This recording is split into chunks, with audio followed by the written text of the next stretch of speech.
హెబ్రీయులకు రాసిన పత్రిక 6వ అధ్యాయము.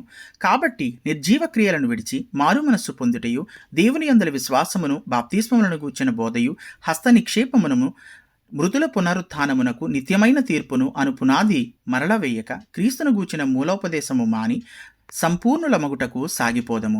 దేవుడు సెలవిచ్చిన ఎడల మనమలాగు చేయుదము. ఒకసారి వెలిగింపబడి పరలోక సంబంధమైన వరమును రుచిచూచి పరిశుద్ధాత్మలో పాలివారై దేవుని దివ్యవాక్యమును రాబోవి యుగ సంబంధమైన శక్తుల ప్రభావమును అనుభవించిన తరువాత తప్పిపోయిన వారు తమ విషయములో దేవుని కుమారునికి మరల సిలువ వేయిచు బహాటముగా ఆయనను అవమానపరచుచున్నారు కనుక మారు మనస్సు పొందునట్లు అట్టి వారిని మరల నూతనపరచుట అసాధ్యము. ఎట్లనగా భూమి తన మీద తరచుగా కురియు వర్షమును త్రాగి ఎవరి కొరకు వ్యవసాయము చేయబడునో వారికి అనుకూలమైన పైరులను ఫలించుచు దేవుని ఆశీర్వచనము పొందును.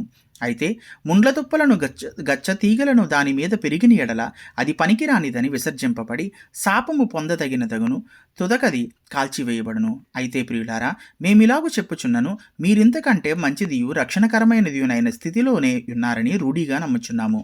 మీరు చేసిన కార్యమును, మీరు పరిశుద్ధులకు ఉపచారము చేసి ఇంకనూ ఉపచారము చేయకుండుట చేత తన నామమును బట్టి చూపిన ప్రేమను మరచుటకు దేవుడు అన్యాయస్తుడు కాడు. మీరు మందలు కాక విశ్వాసము చేతను ఓర్పు చేతను వాగ్దానములను స్వతంత్రించుకొని వారిని పోలి నడుచుకున్నట్లుగా మీలో ప్రతివాడును మీ నిరీక్షణ పరిపూర్ణమగు నిమిత్తము మీరిదివరకు కనపరిచిన ఆసక్తిని తుదమట్టుకు కనపరచవలనని ఆపేక్షించుచున్నాము. దేవుడు అబ్రహామునకు వాగ్దానము చేసినప్పుడు తనకంటే ఏ గొప్పవాని తోడు అని ప్రమాణము చేయలేకపోయాను గనుక తన తోడు అని ప్రమాణము చేసి నిశ్చయముగా నేను నిన్ను ఆశీర్వదింతును, నిశ్చయముగా నిన్ను విస్తరింపజేతును అని చెప్పాను. ఆ మాట నమ్మి అతడు ఓర్పుతో సహించి ఆ వాగ్దాన ఫలము పొందెను. మనుషులు తమకంటే గొప్పవాని తోడు అని ప్రమాణము చేతురు, వారి ప్రతి వివాదములోనూ వివాదాంశమును పరిష్కారము చేయునది ప్రమాణమే.